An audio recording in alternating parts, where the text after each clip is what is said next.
These are the people who dare say things about Allah that are inappropriate about Allah. When does someone end up saying something like that? Even among the Muslims. You say, how come Allah says this?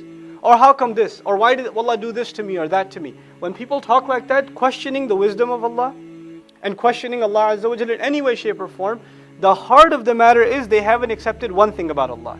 That He is Rabb and they are Abd. That's what hasn't been accepted. That's the only thing missing. And so here, because this tasbih is being done first and foremost by the Messenger of Allah sallallahu alaihi wasallam, sabbih isma rabbika. Declare and acknowledge the perfection of the name of your Lord meaning the Lord of Muhammad sallallahu alaihi wasallam. Every time you say one of his names, you remember that he's the master and you're the slave. So how does the slave speak about the master? When the slave mentions the name of the master, there's this humility, there's this acknowledgement of a higher power, there's this fear also.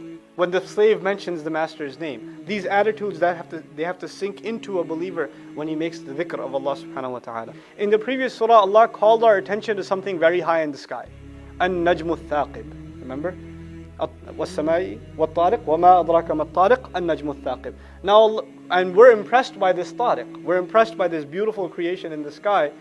But then Allah says there's something even higher. And there's someone rather even higher. Your Lord, the Most High, the one who is above all of these things that you find impressive, even above that, subhanallah. So, sabbih isma rabbik al-a'la. Is that in the previous surah, the kuffar were making a plan. Innahum yakiduna kaida. They were making a plan. They were actively engaged in making a plan. A plan to destroy and undermine who?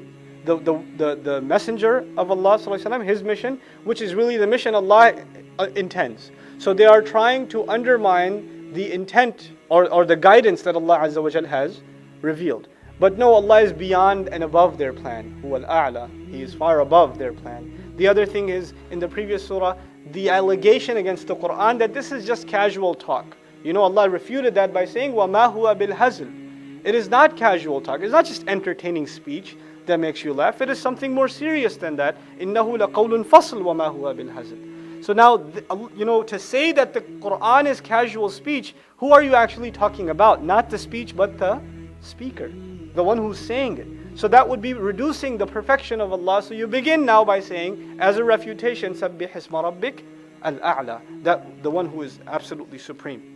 Subhanallah. We say Allah sees.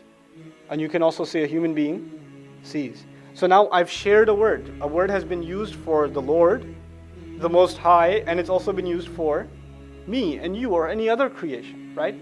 So what is the difference? You have to maintain this perfection of Allah, yet the limitation of languages, we're using the same word, right? So you have to be conscious of what separates the same word when being used for Allah, for your Lord, and when it's being used for anyone other than your Lord. What are the differences? A few of them you should always keep in mind is that the attributes that are given to Allah, for example, Allah sees. It has no beginning, it has no end. It was always there, it will always be there. But my seeing, has it always been there? No. Will it always be there? No. So it has a beginning and it has an end. But Allah's seeing, or any attribute of Allah, has no beginning and has no end. Similarly, my seeing, let's just stick to the adjective of seeing. I'm Basir. I see too. Allah calls Himself Basir also. What's the difference? One difference, of course, we said, no beginning, no end. Another difference between me using Basir for myself and for Allah Azza wa Jal is that my vision, my basar has a limit. I can't see through this wall. I can't see inside of myself. I have limits. And I can't see everything all at once. But when I use the word basir for Allah, there are no limits placed upon it. It's infinite in its capacity. But mine is finite and limited in its capacity. And finally, what's called ata'i and dhati. What that means simply is that when I say I can see or I see, then that ability is not something I own. Meaning I didn't get it myself. How did I get it? It was given to me. It was given to me and it will be taken away from me. But when I say Allah sees, then it was not given to Him by anyone and it cannot be taken from Him by anyone. It is His own. It is His own. So at the very least you have to maintain these three differences between whenever you use a word for Allah that can be used for other than Allah also. It's infinite. It has no beginning, no end in terms of time.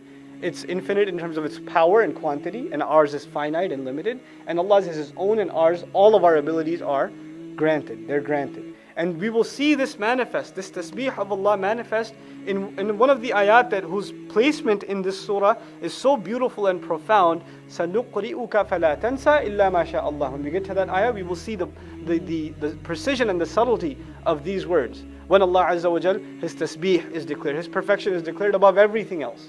Above everything else. So sabbih isma rabbika al-a'la. That Allah should be remembered by names that He Himself has taught us. Now for educational purposes, sometimes I use the word God because a non-Muslim might be listening, etc. But the educational process is we make the word Allah common knowledge. We make the word Rabb common knowledge. These are the names Allah Azza wa Jal Himself taught us. And they have a beauty in them and a blessing in them and an elevation to them, a nobility to them that Allah Himself has given. So we should choose those names to call on Allah, the ones that He Himself chose. So Allah Azza wa Jal says, قُلِ ادْعُوا اللَّهَ أَوْ ادْعُوا الرَّحْمَنَ أَيَّمَّا تَدْعُوا فَلَهُ الْأَسْمَاءُ الْحُسْنَى. Call Him Allah, call Him Ar-Rahman, whatever you may call Him, know that the best names belong to Him. And those are the best names that He Himself taught. So the first thing we learn about Allah Azza wa Jal here is His Lordship, Rabbuhu. So Rabbika. And then the first thing about the Rabb you should know is that He created. Most of humanity, and this is a discourse that will come in other passages in the Quran, acknowledge a divine being that created, but refuse to accept that He is their Lord.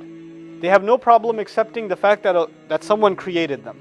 A higher power they'll call it, or whatever else, right? But they will refuse to make that leap that they are enslaved to that higher power and they owe that power anything and that power has any rights over them. Allah mentioned the name that establishes His rights over us first. Sabbih isma rabbik first. Al-a'la. And then alladhi khalaqaka, the one who created you. So His creative power is mentioned second. Now also your Rabb, He is unlike any other Rabb, like I told you as Shawkani mentions. There's no other Rabb like He. Why not? No other Lord, no other Master has the power to create. All other Masters have to do, at the most, they have the power to own. They have the power to exact control, but they're not the ones who created anything. Okay? So, were they created out of nothing, or were they themselves created? All other Masters besides Allah are themselves created. So what to speak of them creating anything on their own? But this Lord is unique. الَّذِي خَلَقَ. Not only did He create, فَسَوَّى. Then after He created, He perfected, He fashioned. He perfected and molded. So taswiyah literally means to balance and even out. So every creation has been intricately evened out, which was the last thing we talked about before the break. But Allah didn't just say فَنُيَسِّرُكَ لِلْيَسِيرِ. He says yusra, easier. Meaning however you live life now, when you live by Sharia, life doesn't get harder, life gets easier. Subhanallah. Allah says يُرِيدُ اللَّهُ أَن يُخَفِّفَ عَنْكُمْ وَخُلِقَ الْإِنسَانُ ضَعِيفًا. Surah An-Nisa. He says Allah intends to lighten your burden. When a person starts following the ahkam of Allah, you know what they start feeling like? Life is getting harder. Man, this is haram, that's haram, gotta do this, gotta do that, right? They start feeling like life is getting harder. What is Allah saying instead? Allah intends to make life lighter on you, to ease your burden. And the human being was created weak. The human being doesn't realize that which will make life easier. He thinks it will make life difficult, and this is part of the difficulty. He doesn't understand the wisdom in things. We may not understand the wisdom in the Sharia, but it's there to make life easy for us. So the Messenger is told, sallallahu alaihi wasallam, that he will facilitate for him the ease. When Allah Azza wa Jal intends to guide someone, وَمَنْ يُرِدِ اللَّهُ أَنْ يَهْدِيَهُ, when Allah intends to guide someone, يَشْرَحْ صَدْرَهُ لِلْإِسْلَامِ. He opens his chest for Islam, meaning Islam means submission, right? When you submit to Allah's commandments, you will find relaxation. And if you find relaxation, that means Allah has intended for you that you should be guided. On the other hand, if you are from the unfortunate who when they obey Allah, what do they feel? Discomfort. يَجْعَلْ صَدْرَهُ حَرَجًا ضَيِّقًا حَرَجًا بِمَّا, their chest becomes tight. كَأَنَّمَا يَصَّعَّدُ فِي السَّمَاءِ, like he's climbing up into the sky. He's losing his breath. Then this is actually part of a curse, a rijs. عَلَى الَّذِينَ لَا يُؤْمِنُونَ, on those who don't believe. So this is part of the attitude we're supposed to have. And notice, this surah, one of its core lessons is a change in attitude, right? From the very beginning, what is the attitude with which you remember Allah and how you think of Allah and how you respond to things that are said about Allah? That was captured in Sabbih isma rabbika al-a'la. Then the attitude of the Messenger, his concerns being removed. Then his attitude about the coming revelations, he's thinking they're going to be difficult. What does Allah tell him? They're going to be easy. And the way to them is also easy. وَنُيَسِّرُكَ لِلْيُسْرَى. Subhanallah. Fa here is basically a conclusion. Therefore, fa, then, after you've heard this, your concerns have been removed. The Quran will be given to you, you will not forget. And on top of that, your apparent problems and your hidden, He knows them. And on top of that, He will facilitate your way for you. Now that all of your distractions have been taken away, you need to get back to the task, the mission. What is the mission for the Messenger ﷺ? فَذَكِّرْ فَذَكِّرْ. This will come up again in the next surah. فَذَكِّرْ إِنَّمَا أَنْتَ مُذَكِّرْ لَسْتَ عَلَيْهِمْ بِمُصَيْطِرْ. But here, فَذَكِّرْ. Remind then. Then, remind.